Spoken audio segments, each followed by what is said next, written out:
Um, damn, I should have got a cup. So go get a cup. Nah, I'll wait. What you got in your cup? Kettle One? Kettle One. Oh my god, Kettle One. that's sick. You're nasty, man. Yeah, it was there. Yeah. Welcome to episode, what is this, number 7? 7. Number 7 of Let's Talk About It, where we talk about anything and everything that we want to talk about in the world of wrestling. This week, WWE, once again, this is some, not hot water, but damn, they doing what WWE do again. We got more talent cuts. a lot more talent cuts. This time was mainly, it looked like it was focused on NXT this time around, with Free Brango and everything. It's sad to see people go, but cut them, let them fly, man.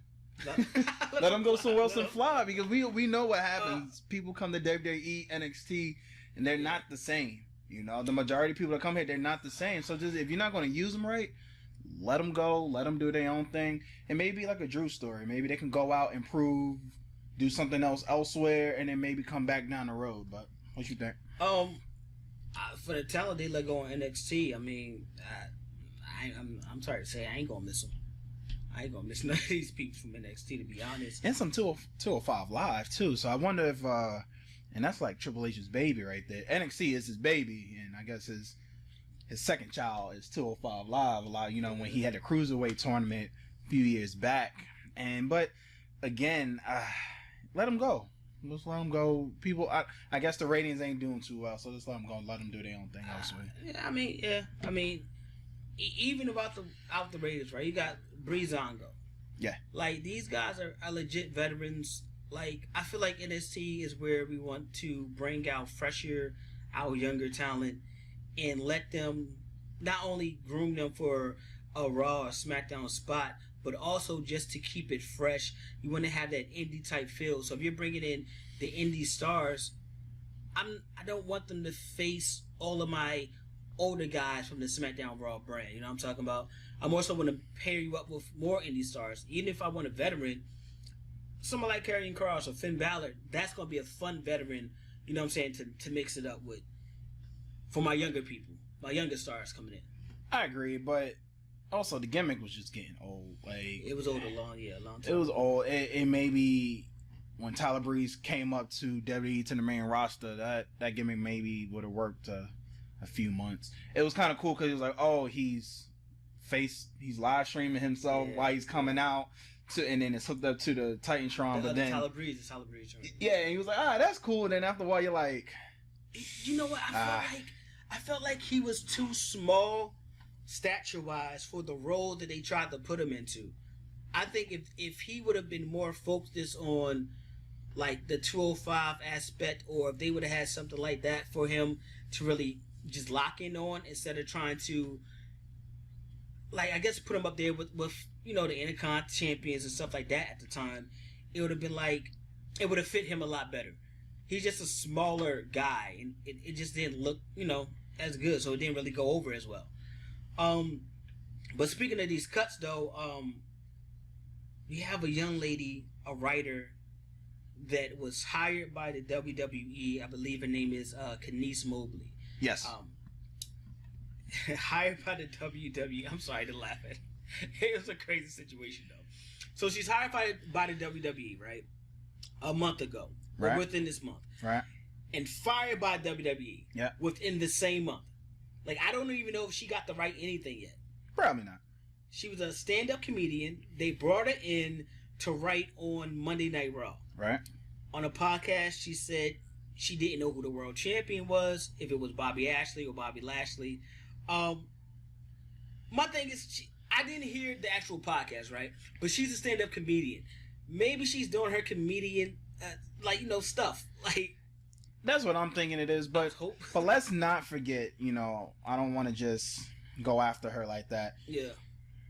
WWE has a history of hiring writers without actually having wrestling knowledge. They don't need wrestling. They don't need wrestling knowledge. Is crazy. So, you know, her not have, if it's true she doesn't know the knowledge, that's fine. I think what happened was she made it public, and then Vince don't like that. They felt embarrassed. Right. If she would have kept it quiet, it would have been good. Or like you said, maybe that was her joke. Maybe she was being her doing her stand up, and they didn't go over too well. But that's not all as a wrestling community jump on her because she didn't know who the star. It could have been. Champion. It could have been. That's her little stand up gimmick. Sorry, not gimmick, but that's how she tells her jokes. And again, we didn't hear the podcast, so we didn't know if it came across like in a sarcastic tone. But it is great you get hired in a month and get fired in the same month. But that says to me a lot about WWE. Now, I don't know if AEW or other promotions are doing their writing the same way. But for WWE to be hiring writers that are just maybe comedic writers or storytelling writers that don't really know the talent, it says a lot. That's like if I was a director and I hired Al Pacino for a role that Denzel would have been in. Like, it's weird. They don't play the same type of role, you know what I'm saying? So I kind of feel like you got to know who you're writing for before you just go out there and just start writing random storylines and just throwing them out there on the table like, Vince, which one you want? I think you got to have a little bit of knowledge. I agree with you. Yeah. You can't just go in there, especially for a multi-million-dollar company. You got to have a little bit of knowledge. But it's sad to see, you know, I'm never happy if someone loses their job, you know, especially during these times. But, you know, I wish her the best, and she'd be all right, man. She'll come back. She'll bounce back. I hope so. I mean, yeah, I hope so. I'm just concerned about the way WWE hired their writers, and it's not the writers' fault. It's your hiring process, which I think mostly I have the problem with. Just how we look at shows, like, damn, we're getting the same thing over and over, or this is a horrible storyline.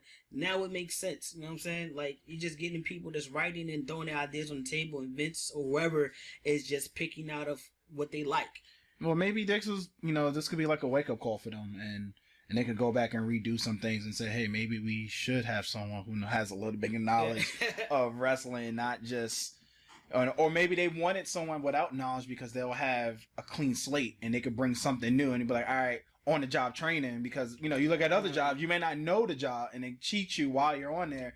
And it was like, all right, clean slate, you're not biased, you don't have any type of thoughts on the product, and then you can see what we're doing and then be like, all right, what do you think, how you think we should do it better? Because like you said earlier, we don't know if she wrote anything yet. Maybe she wasn't. Maybe it was a plan for her to 4, 5, 6 months be behind the scenes, be in the production truck, learn, and then start doing it.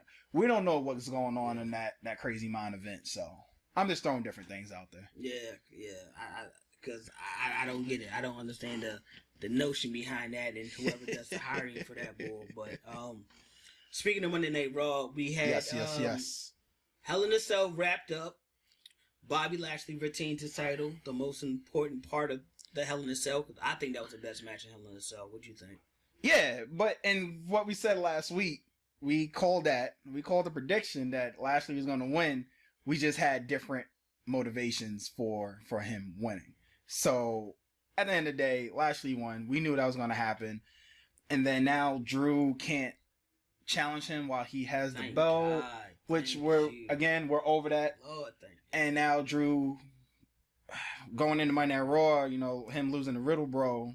I don't know what's going to happen with that, but now Lashley could just focus on SummerSlam. I know he has Kofi coming up, and Money in the Bank first, and then I don't think they're going to have Lashley and Kofi fight at SummerSlam. No offense to Kofi. I don't know. I mean, I assume not, and I assume maybe the winner of the Money in the Bank will go on to SummerSlam to face Bobby Lashley. Or if they decide to cash in. Yeah, most people don't just cash in blatantly outright. You know what I'm saying? So, I don't know how they're going to do Money in the Bank. It could be a situation like it was in Hell in a Cell where MVP kind of, you know, makes his presence known a little bit, makes his presence felt. And that'll be the right for Kofi to get a rematch or whatever, you know? It could be. You know, it's I'm curious to see where they go with that, but like you, I'm happy that this whole Lashley and Drew feud's over. Yeah. I'm hoping with the Bianca Belair and Bayley that can be over. You know, again, we hit it on the nail last week where this is her first time in the cell, Bianca that is, but it showed her athleticism when she did a backflip off the top rope and landed and like everything was cool. A lot of people can't do that. Yeah. You know, so for her to do that, and this was some time into the match, so she's already tired and she's able to do that. But I loved it. I definitely loved it.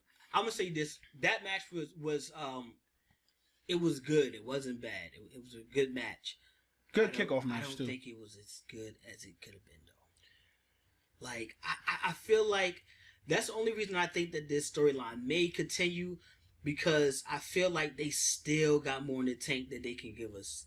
Like they could still wow us with some movesets and stuff they could do with each other. But these women, like this generation of women, period, what they're able to do, like these women is fire. Compared, like the evolution is real. Yeah, like, and we saw that in the Ripley and Charlotte Flair match. That was another good match. I'm not a big fan of the ending. I'm not a big fan of disqualifications in a title match. But I think it kind of stretches it out. Maybe they do stretch this out to SummerSlam, and then maybe that's when Charlotte's going to win the belt back. That's just my opinion. It just depends on where, and I don't think Money in the Bank is big enough for Charlotte to win it, but it stretches it out at least for another month or two, and we'll see what happens. But overall, it was a good match. I'm gonna tell you this: if Charlotte wins the belt back, this feud is going to continue prior to like Survivor Series. Nah. Yes. Cut that.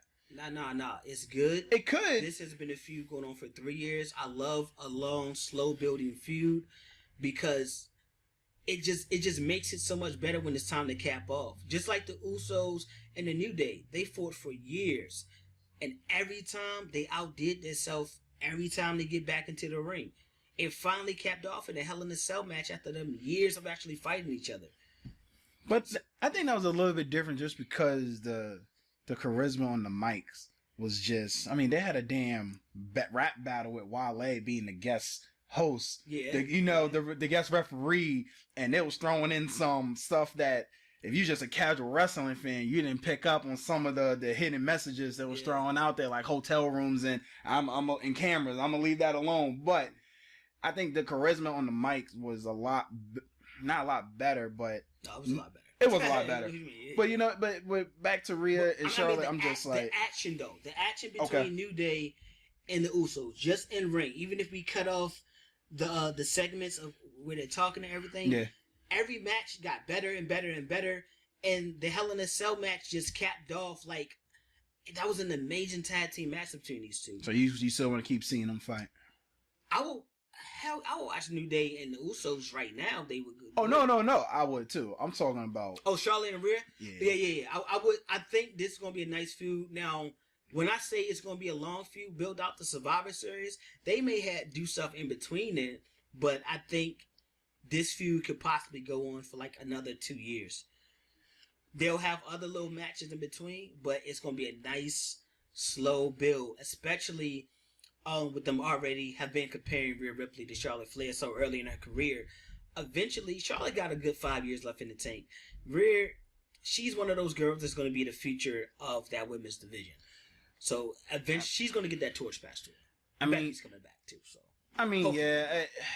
I get that. I really do. Like I said, I would like to see something new, but something I want to see end is this whole Alexa Bliss thing. I mean, now she's controlling people with her mind, and then I was like, all right, after Hell in a Cell. So the people who didn't watch Hell in a Cell, Alexa Bliss won with mind control. Yep, essentially mind control. She was controlling Nia Jax. The bigger thing is that I was like, all right, maybe this is over, or maybe this is like the decline. Yeah. And then on Monday Night Raw, they gave her brand new entrance music. And whenever you get new entrance music, we know you're here for a minute. You're going to be here for a while. And then again, she showed more mind control with Reginald, and she started controlling Reginald. And what do you think about it? I mean, the one thing I did like about Shayna and Alexa Bliss, they wrestled a lot more than I thought they would. It wasn't like the lights cutting off. It wasn't the clothes changing in the middle of the match. It wasn't stuff falling from the sky. Granted, you did have a mind control to make her let go of that submission hold, but for the most part, they wrestled each other, and I like that part. I still don't like her doing the twist, the Her move off the top. Twisted Bliss. Yeah, the Twisted They Bliss. got to change the name. Yep, we agree. I still don't like that. I prefer her to use the mandible claw. And I don't like the fact that they're making Shayna look so weak right now. And we hit on that last week. That's the only thing, really. But it is going to be interesting to see how they're going to move forward with Alexa Bliss and where they're going to go from here with her. Because, okay, if you can use mind control, just go fight Rhea Ripley right now and take the title and then hold it forever. Yep. Like, make Adam Pearce, make the match happen. You know what I'm saying? You have mind control, right? So that's the only thing it's getting kind of corny. Yeah, you know, I don't know if you guys can tell, but we're not fans of that. Yeah. But it was something to watch. You know, a couple other matches also Hell in a Cell. You had Cesaro, and Seth. And I told you he was going to take that. I was wrong. I was wrong. I said it was supposed to be. I thought Cesaro was going to right back. He was going to win, maybe push him back into the feud with Roman, but I was wrong on that. So and tonight SmackDown, they him and Bayley managed to beat Bianca Belair and Cesaro again. So you see what they're doing now. So I mean, Steph has his rub back that he gave to him to make him look strong to fight Roman and make him look like he was a believable champion. And he's like, all right, cool. Let me get my heat back now. I'll let you borrow it. I need that. Now, as far as what he's going to do with it, I don't know. That's going to be interesting. I would love to see him go into Money in the Bank and win the Money in the Bank because... Who, Seth? Yeah, I like someone like Steph having that briefcase because he's so dangerous when he wants to turn it on. You know what I'm saying? That would be interesting just because having two heels go at it, that's what I'm worried about. If he challenged Roman for the belt, something that we wanted to see for a while now. I mean, we got glimpses of it and everything, but that when Roman was face, like now he's heel. I'm just not a big fan of seeing two heels go for it though. It has to be done right, man. And someone has to be walking the line. It can't be like two legit heels. Somebody got to be walking the line. But tonight though, on SmackDown, yes, we've seen the big return. Now, I'm not saying that Roman will be losing his title. You still got Jimmy and Jay on the outside of the ring along with Paul Heyman, so that's going to always be a factor. But we did see the return of Edge. Already, I've been seeing people like, man, damn, we're getting the same thing again. Edge and Roman. But it was a triple threat match. Like, let Edge get his fair shake. His last one-on-one match, I'm going to say, championship match with him and, not championship match, but with him and Randy Orton, that was really good. Him and Daniel Bryan was decent, but him and Randy Orton was really good. So if these two guys can pull off something close to that, this is going to be a really good feud and buy time for Jimmy to win, at least to fight Roman Reigns later down the line. I mean, you brought up a good point with the Usos and Heyman, which leaves the door open if Edge is smart. He's been around the game for a minute. Who knows? Maybe he's going to bring in someone on his own. Who knows who he could bring? It leaves that door open because he knows, like, hey, I'm technically going up against 3-4 other people. He only got one friend. And that friend is gone. Who knows? All I'm saying is it leaves you thinking, you know. But we don't know. It would be cool to see where this goes, and maybe this could be the last big hurrah for Edge. But we'll see. I mean, I don't mind. I think it's going to be a good match regardless of however it ends up. If it happens at Money in the Bank, that'll be great. I want Jimmy to qualify and go on to Money in the Bank, win Money in the Bank. And I think he'll be the type of guy. Well, wait, are they doing SmackDown and Raw Money in the Banks, or are they doing? I think it's just one. I could be wrong. Okay, I could be wrong. Just one. Sorry, Steph. I'm gonna go with Jimmy to win the Money in the Bank instead. I could be wrong, but I think it's just one. Because how dope would it be? Jimmy and Jay outside the ring helping Roman win a tough matchup, and then Jimmy like cash in like, yeah, I'm good, and Jay like, yeah, do it, and then that's how the Usos turn on Roman. Oh, I don't want it to happen just yet though. It can't happen right at SummerSlam. No. I got it. Maybe WrestleMania. I got it. The Rock come back. The Usos help Roman defeat The Rock. Jimmy go ahead and slide in there, cash in that Money in the Bank. You know The Rock and Roman are gonna fight for like 45 minutes. That's gonna be a long cast. That's gonna be a. So then that means you're talking about WrestleMania. 2022. Because you know the Rock ain't wrestling no SummerSlam. Sorry, we know that. He's coming. Royal Rumble or WrestleMania, either one. I take either one. He might make an appearance in the Royal Rumble, but I don't think he's like, nah, I want 100,000. This is gonna be the first WrestleMania in a couple of years now with crowds. I want 110,000 people seeing me coming in there. Yeah. And because you gotta do that. That's a WrestleMania main event. That is a WrestleMania main event. But he can't pop up. But I can see it happening at the something Rumble like that as well. Something That's like the only that. other pay per view I can see it happening at though. Yeah. Not at SummerSlam. I can see it happening at the Rumble. Yeah, or WrestleMania. That's it. That's the only time I can see it happening. Because I think it's in Dallas, and last time it was in Dallas, The Rock was there. Yeah, that's true. And that's when all the greats came out with Stone Cold and Shawn Michaels and Mankind and everything. So it'll be interesting. You know, that's the thing though, man. It could go in so many different ways if it's done right. It has to be done right. You know, but we'll see where this goes with Seth. With if they try to give him a push for the Money in the Bank, we see where it goes for Edge. And now you're throwing in all these matches. Maybe Money in the Bank, this could be a Seth versus Edge as a precursor for SummerSlam. You know, sorry to jump back up on Monday Night Raw, but one thing I liked about Money in the Raw, do it. Talk about Monday Night Raw was the Money in the Bank qualifying matches, right? Which one? All of them, because you know what it did. It reminded me of what King of the Ring is, right? Okay. You're going to get all these different talents of all different, I'm going to say, statuses, whether it's your upper tier versus your lower tier, 2 mid-tiers, a mid and a lower, a mid and a upper, whatever. They're all going to get mixed up, and we're going to get some matchups that we never seen before. Like you said, the Matt Riddle and the Drew McIntyre. On a regular basis, we would never get that matchup, bro. And that was a crazy match. So it's funny you bring that up. I would like to start a little segment. Okay. You know, bear with me. I like to call it the NY-G must see of the week. And I'm gonna take your best match. But it's powerful. It's powerful. Okay. I'm gonna take the best. I'm gonna take the best match out of any promotion throughout the week, and I want to talk about it. And it's funny that you brought that up because to me that was the best match of the week. So you have Riddle Bro, who already feels bad because he cost Randy his match with John Morrison. And then you have Drew, who after Hell in a Cell, you're exhausted, not just physically but mentally. And they show the bruises on his back, and Drew still mustered up to go down there. And I'm like, all right, Drew, Riddle Bro, okay. I know what's gonna happen. Randy's gonna come out and do whatever he has to do. Randy came out, but he let him have but Riddle still stayed focused, did what he had to do, and he won clean. And that was the thing. He won clean. It wasn't any type of stuff. And again, it really gave Riddle a good push. But you see Randy at the top of the ramp angry, and then at the end, Riddle goes up to him and is just like, bro, bring it in, whatever. Yeah.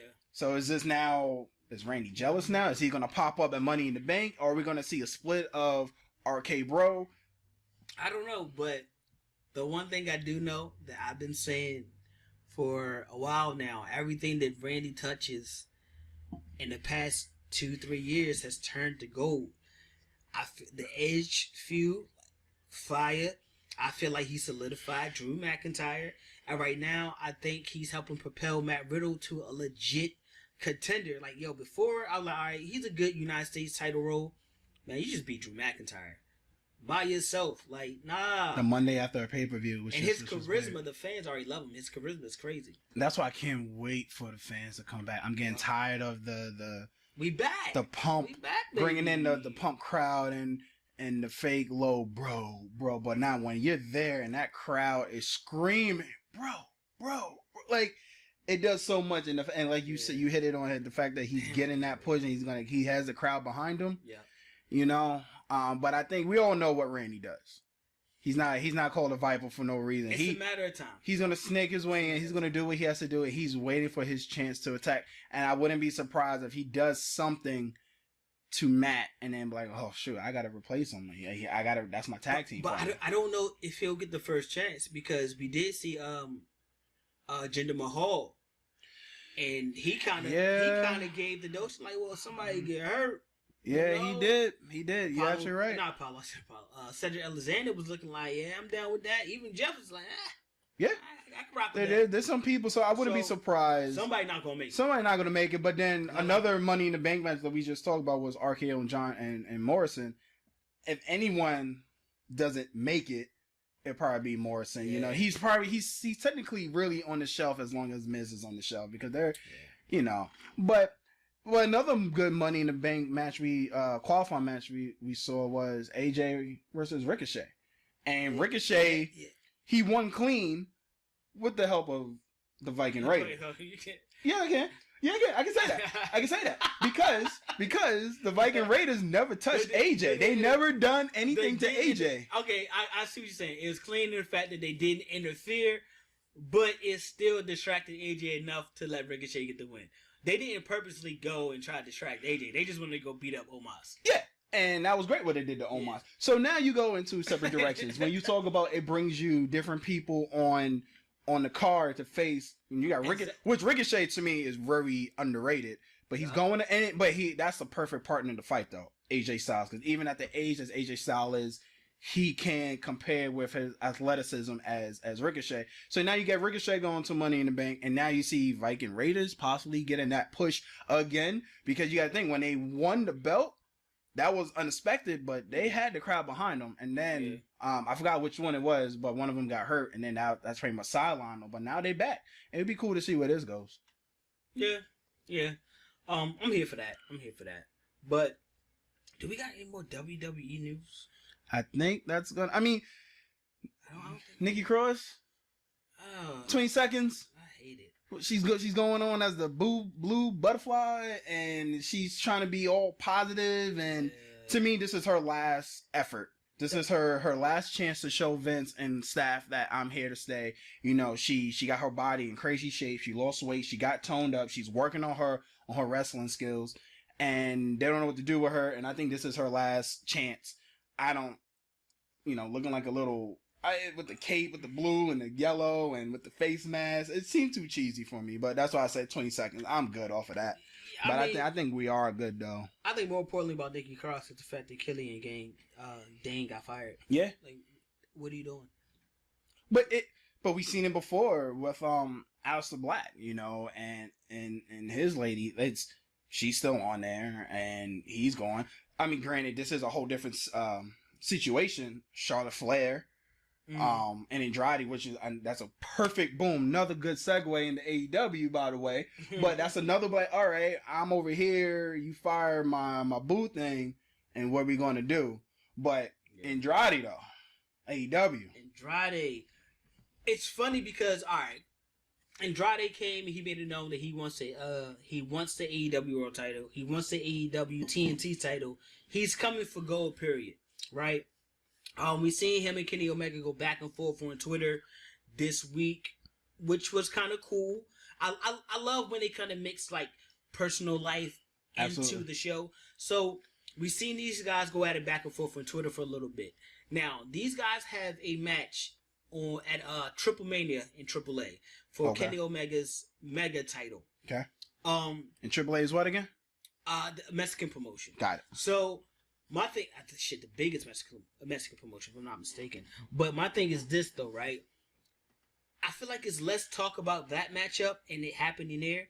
Maybe on their end, they're probably talking about that. Right. But here, I feel like they're building up that big feud for AEW. You know what I'm saying? Even though they're not even talking about wrestling at AEW yet, because their match with AAA is in August. So there's no way I don't think these two is going to even square off against each other in AEW until they had that matchup.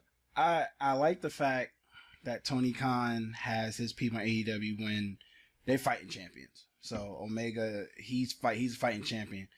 How many belts Omega have? I want to say 4. I believe 4. Come on, man. I'm tired. Come on, man. I'm done. You gotta drop a couple. You gotta drop a couple. But in the fact that I can say you gotta drop a couple and you still got belts to rap on. He look like, he Floyd out here with all the belts he got, or Canelo out here with all the belts he had. But Andrade, I would love to see that match though. I would love to see that match. And have it down in Mexico City. We know Omega travels. He don't care. He goes to Tokyo, and then he can go to Vegas in 3 days and still fight again. So I don't know how he does it either. But down there in Mexico City, I think we need Andrade. When I'm rooting for him because, like, again, I don't think he was cast right with WWE. So I want him to see him go elsewhere and do his thing. That's true. The funny thing is, I think in NXT he was perfect. I like him in NXT. And then when he got to the main roster, I don't think they knew. I think they knew they had something special, but I don't think they knew how to really get it out. You know what I'm saying? They didn't find the right storylines to really express who he is and what he can do as a competitor, as a wrestler on the mic. Like, which I'm happy that Vince granted his release. It was just he walked up to him like a man, hold him captive, and said, "If you ain't gonna use me, let me go." And that's a funny thing. A year pre-COVID, yep, everyone was pissed because they're like, "Oh, they're holding all the talent hostage. They want to go. They want to leave." Now he releasing the talent. They're like, "Oh, cutting them. Vince is just firing people." Like, what do y'all want? Do y'all want them to stay or what? You can never satisfy the public. God, the public is always going to be angry. You can never satisfy people. That's just the way it is. But I'm happy that Andrade was released. I'm happy that he was able to bounce back, which I knew he would. He was able to bounce back, go to AEW, definitely get this going. Maybe with Moxley on the shelf, maybe this is a perfect time for Andrade to come in AEW, challenge Omega for the AEW belt, and then start his reign in AEW. That would be cool. I just want to know what type of character is he going to come in as, because the TNT champion and the AEW champion right now are both heels. I mean, like, well, yeah, true heels, all the way heels. So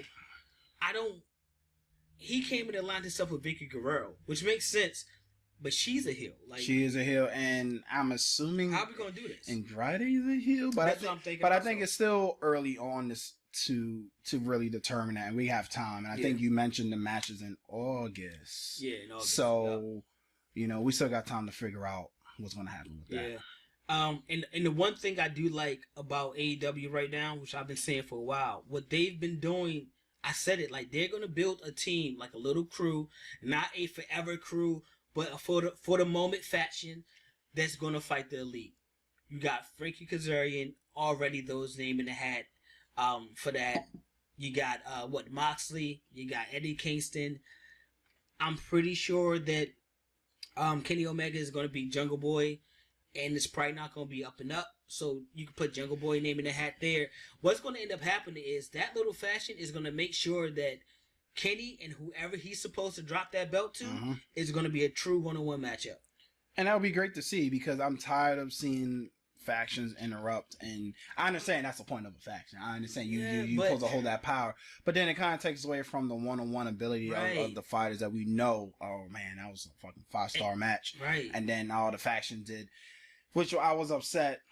Not to jump topics, but when we had with Lashley and MVP, and we thought it was all right, Drew was going to win, and the MVP pulls the ref all out of the ring and messes it. I'm like, all right. So I'm tired of seeing these factions interrupt, but it'll be curious to see what they're going to do in AEW with that. See, they got Mega has to drop something soon. My thing with Bobby Lashley MVP is it's annoying because that never happens only against Drew McIntyre. And it's annoying that they don't let Bobby Lashley beat Drew McIntyre clean. It's kind of like, you're the champ, but like, we don't really believe in you as the champ. You know what I'm saying? Like, we don't want to fully pass you the torch. And that's a little annoying for me anyway, personally.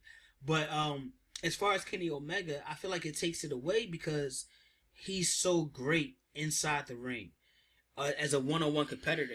Not only does he not need the help, but like you said, it does take away from the matchup, because now most of the match, I'm like, okay, I'm going to get a great match. And as it starts to slow down, I'm like, okay, now just wait for the interference to happen, because that's what's going to happen. And then, all right, cool, this is how it's going to end. It's like, it's too predictable. And you brought up a good point with that countering faction. And now's the time to build it up. And I say that because you have Moxley on the shelf doing daddy duties. You got Cody doing his daddy duties. Congrats to Brandy. And so it's maybe they all could come back at once and start something, and then figure all this out. So right now it's summertime. Build up, let them do their thing, let people rest up, get healthy again, and come back and bring us something new. That would be something that I would love to see, that you don't get to see too much on WWE. So it would be cool to see that with AEW. And now that you say that, that actually remind me of the fact that with Moxley, I guess, being away for right now, Penta and Pac kind of reunited with Eddie Kingston. And they had a hell of a tag team match against the Young Bucks. When those two, for the first time, teaming up against the Young Bucks. And even that triple threat match, and you see Frankie Kazarian once again coming out. And now it's a 4-on-5. I mean, they got 5. Yeah. So I think Jungle Boy would be that final piece, or Moxley coming back would be that final piece. And that'd be a hell of a So Jungle Boy, you think that's... Nah, maybe it won't be Jungle Boy. Maybe it'll be Moxley coming back, and he'll be the 5th piece. It'd be cool to see, though. Yeah, but we all know, I think Moxley wants to do his own thing, though. Like, I don't think he's a faction type guy. And we heard him when he was in WWE with the Shield, where he was just like, I wanted to do my own thing. I wanted to speak. I wanted to do this. I wanted to do that. Because he was always, even out of them, I mean, you had Roman and you had Seth. Yeah. So maybe he wants to do his own thing now because he's the man and one of the men in AEW. I just feel like it's so much because they're always bringing so many former WWE talent in there. But again, at least it leaves the door open to possibilities. Yeah, so yeah, we'll see how it goes. We'll see what they want to do with it. But another thing, this week I seen Matt Hardy was talking about his I guess his dream match that he want to have, or I guess his sending off match before the end of his career, before he retires officially. He's getting up there in age, man. That body has a lot of miles on it. I mean, they started as like, I believe, teenagers, right? He's 19, 20. Real early. Born like 74, 75. Like, he's getting up there wrestling wise. You know, he's not old, you know, but wrestling would do that to you. Mm-hmm. But he wants to have the Hardys reunite in AEW with these two going against the Young Bucks. That would be his dream match, his dream send-off match. That would be a fantastic match, you know. But let's be realistic.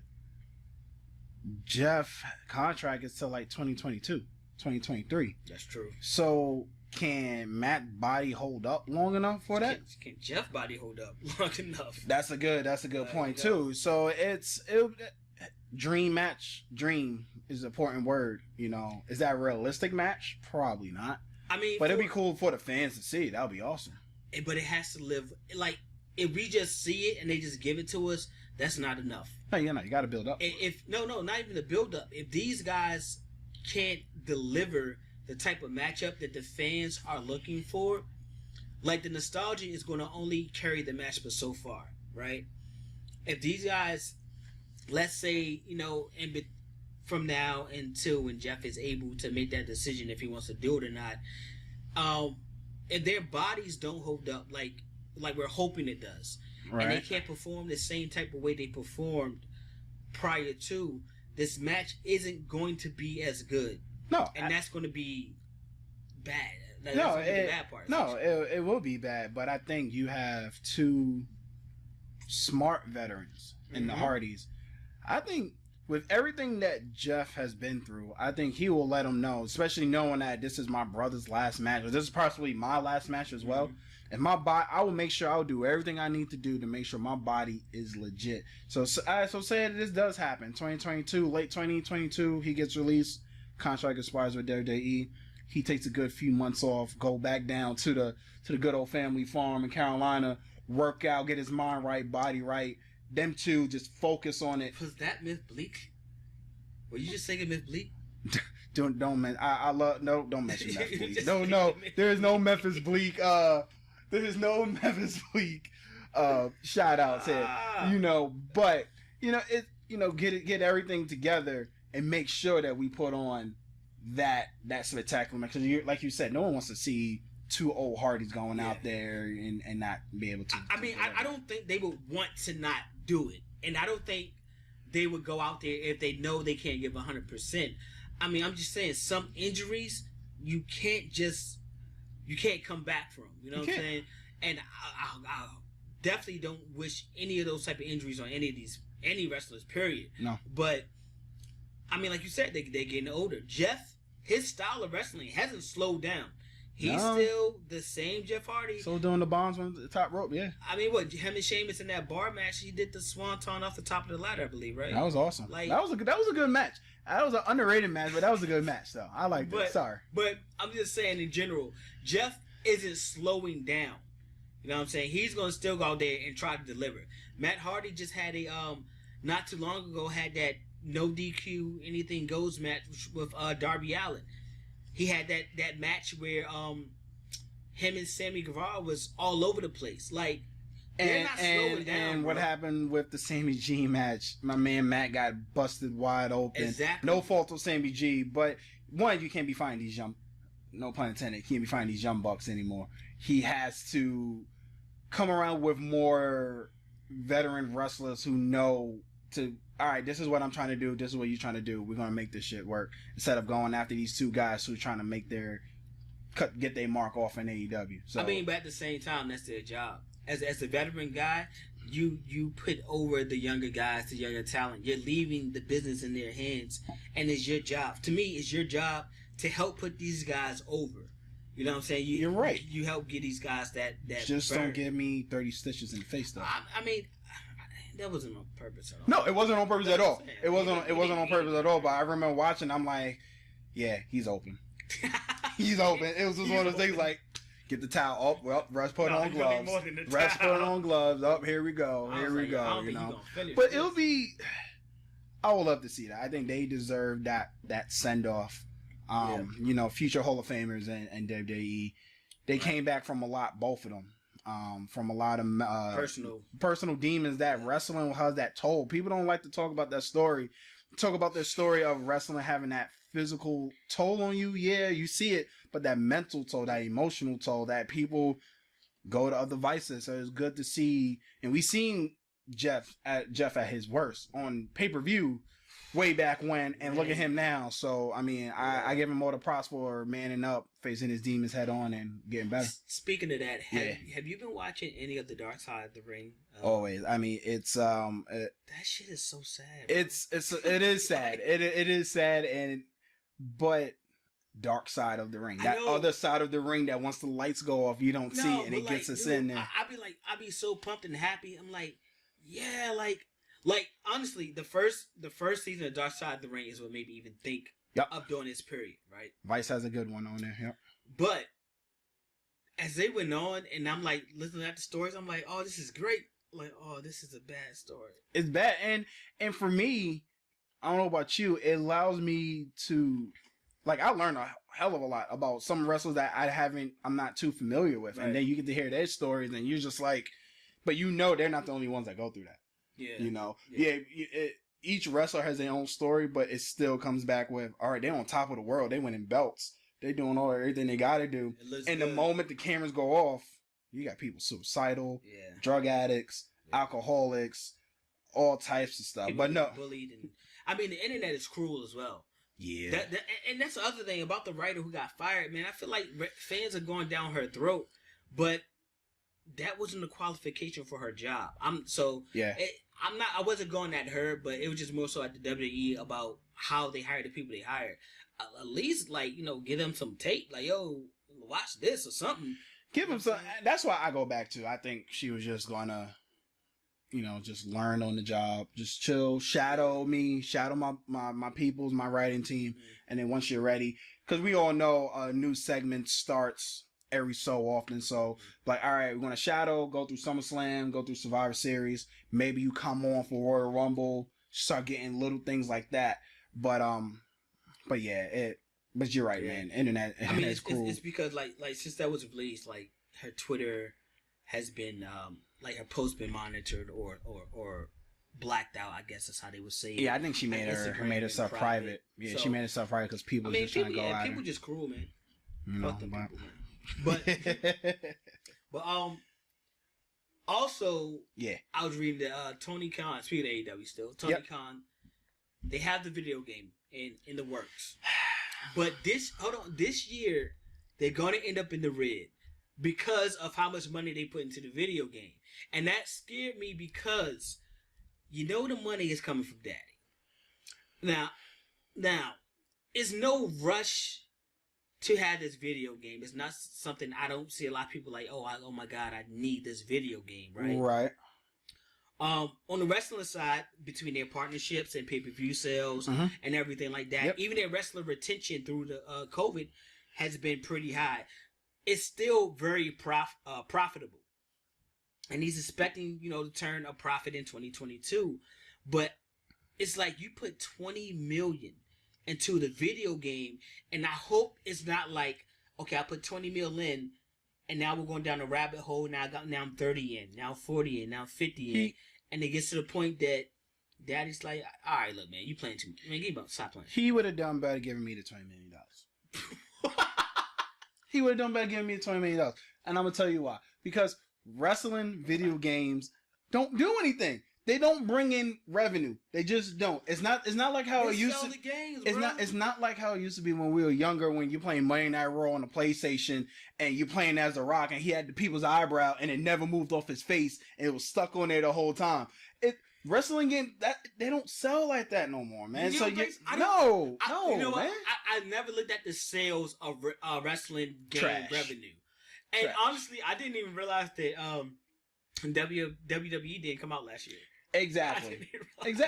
And I get it every year. The commercials are great. I love seeing the commercials where, they bring in all the different people. I think last time not last year because they didn't come out with one, but the year before it had the double cover with Roman and Becky. Mm-hmm. And then Stone Cold was in there, and I was like, okay, yeah, that shit is cool. Did that make me want to buy the game? No.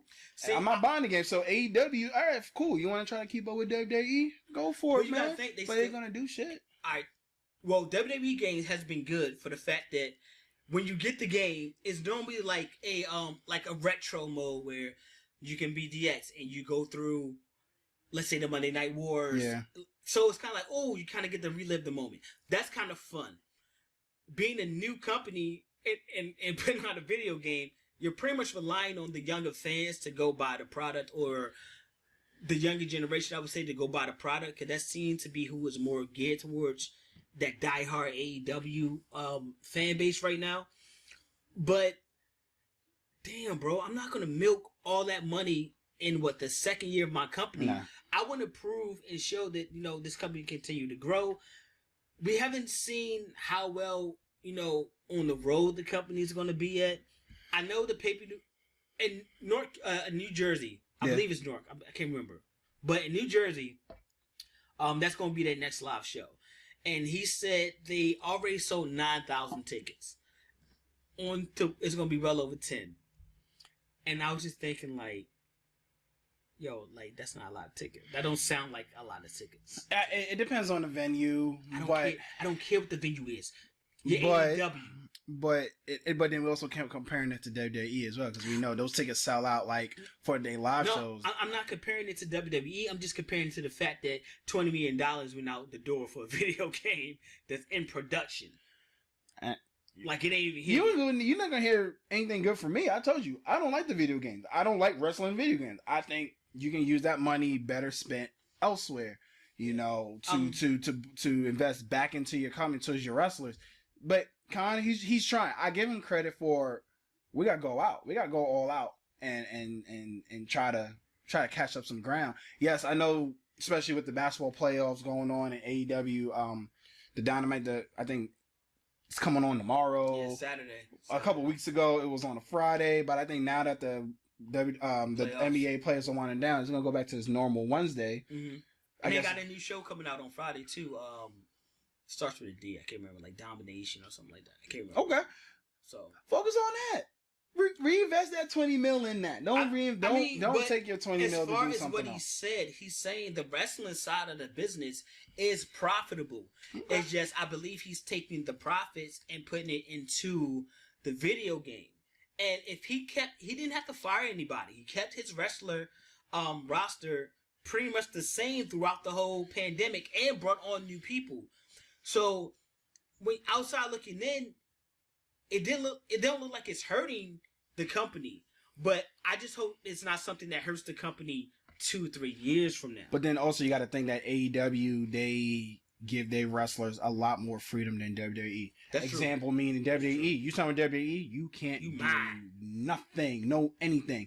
Where AEW, how many times have we seen AEW wrestlers at MCW promotions up here in Joplin, Maryland? Like, we seen them, you know. So they have the ability to do indie shows, you know, and do other stuff. When they go back home, they're able to do stuff back home. So AEW, that's why they probably haven't cut loose to anyone, because wrestlers are still making money on the side doing the indie stuff versus WWE. They're like, nah, bro, you ain't doing anything. I don't know how the contract is structured. Where we gotta look into that. I mean, they're definitely paying for sure. Absolutely. But I don't know if it's like it's a salary. I don't know if it's a pay per appearance type deal or whatever. But they do definitely give more freedom, which is kind of cool because I feel like it allows the wrestlers to go out there and connect with more of their fan base. No. You know what I'm saying? Yeah, I'm a fan of that. That's how we was able to see Orange Cassidy up here in Maryland, where, you know, we got the picture and everything, and it was awesome. I don't have a picture of Orange Cassidy. Well, I got a picture of Orange Cassidy, and I think it was a good time. I think it allows you to see these wrestlers up close. Like, I'm able to just spend, you know, X amount of dollars, and I'm maybe taking a picture with a good ass wrestler who is from Maryland, by the way. That's why I like indie wrestling, man. It's much more, you know, personal. It's more interactive. Like, it's so awesome. Like the indie scene is so fire. Speaking of which, we got to go to New York. I gotta figure out what the promotion is, but I forgot what the promotion is. But they got a fire ass promotion up there. When I go back on my Instagram page, I'm gonna look at it. But we gotta go to New York. They got some. Yeah, you know, I'm originally from Queens, and I know they do a lot of different things out there in Flushing, Queens. So we definitely go out there and check them out. I think you had Empire State Wrestling out of Buffalo. Granted, that's way up north. But that's another promotion out there that's doing their thing. We're probably not gonna go to that one though. No, we ain't. We ain't driving up to Buffalo. No, we ain't going to Buffalo. No, catch on the Southwest flight, Buffalo. It's like $79. If I go to Buffalo, I want to see Griselda in wrestling. That's a long flight, bro. So that's not a long flight, but all right, we're not going to Buffalo, so we just stay within the 5 boroughs. But yeah, you know, we looked at look into that, and I don't know if we mentioned it last week, but AEW is coming to Queens. Also in Flushing, they're going to Arthur Ashe Tennis Stadium, where they do the U.S. Open area for tennis. So they coming. That'll be cool. What is that? Do you know when it is? I think that's the end of July. I don't have the exact date, but I believe it's I think it's a Wednesday Night Dynamite for AEW, which is cool because I believe it's on the 22nd or 24th. Vince owns New York. You know, his dad and his granddad, they had a stronghold of, I mean, granted, they're from Connecticut, so they had that whole area. When you're going back into history of wrestling with the different regional things, the McMahons always held New York down. Right. And of course, they own the Garden. So the fact that AEW is slowly, granted, it's a tennis arena, I don't know how that's going to work, and I still think it might be a little bit too hot because New York humidity is pretty tough in September. So the fact that AEW is creeping into New York, son, that's interesting. No, that's kind of interesting to see. When they get an arena, when they get the Barclays or the Garden or something like that, then when Double or Nothing or something like that is at the Garden or the Barclays, then we can talk about it. They will never get the Barclays. Don't say never. Like, I mean, it could be happening from 10 years from now. Then we can talk about them knocking on the door. I take it back. They could get the Barclays because the Garden, I hear, is a very difficult arena to host shows at and get your talent in, get your staging in. Because you're in Midtown Manhattan. It's tight. And it's very hard to do stuff in there. But the fact that AEW is creeping up into Jersey, you know, that'd be something to see. Yeah, I mean, I just still think they need to do it on a bigger venue. I agree. Until it's a bigger venue, you can creep wherever you want. I'm trying to think, what is the biggest venue that AEW has been in? Because even when they were here in Baltimore, that's the Royal Farms Arena. Royal Farms Arena is not that big. But that may be one of the bigger venues they've been in. Because you gotta think they don't fill up the whole Jacksonville Stadium in there. They don't. And then Vegas, I don't know how many seats it is in Vegas when they do Double or Nothing. And then also when they were traveling pre-COVID, they weren't going to these basketball arenas like WWE were going to. They were going to college Actually, you know what? The pavilions. Capitol Arena may be the biggest arena they did so far. They were at Capital One, right? When they did their first show in DC, that Oh yeah, yeah, that was Capital One. So I yeah, think yeah. that's the biggest. But that was their biggest. Why? It was the first show. It was the first show. The hype was crazy, and honestly, right now it's getting to the point where I'm seeing a lot of fans like, "Yo, we're not getting what we thought we was gonna get from this promotion." And now I'm going to either not watch any wrestling, or I'm just going to watch just indie and New Japan wrestling. And what we said last week, WWE 2.0 is going down that road, and we don't want to see that. We want something different. You know, the fans want to see something different. I know we're not the only ones who think that. So now that things are opening up, I think it's new journeys for WWE and AEW. I think WWE is finally happy to be back out on the road, get the trailers up and running, and AEW, who's been, I mean, they had live crowds for the past few months, but now they get to travel outside of Florida, outside of Jacksonville, and that is going to be the test. It is going to be a test. But what else we got? Anything else, man? I mean, that's about it, though. That does it. I don't really see any more news to talk about this week. ROH have Best of the Worlds coming up. They have a pretty dope female tournament they're going to have. Okay. I don't think it's done yet, though. I did see that Maxine Impala. If you haven't seen her, I love her look. I gotta give her a check.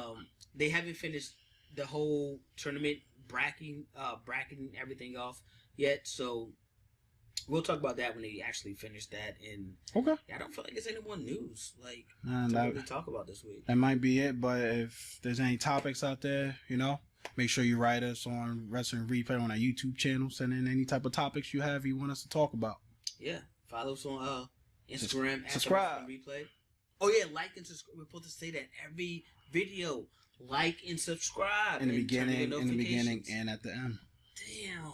So this is the end. So like and subscribe to our YouTube page at the Wrestling Replay. And then while you watching our video, put on some topics what you like for us to talk about. What do you want us to discuss? What do you want to talk about? Whatever you want to talk about, we may not talk about it though, but we'll answer you back at least. But no, I'm Cato, NY-G. Yo. That was episode number 7. That's 2 in a row. We are on a streak. We're on a hot streak. Hanging in there, man. We are hot. Hanging in there, so. 2 in a row. Peace. Peace.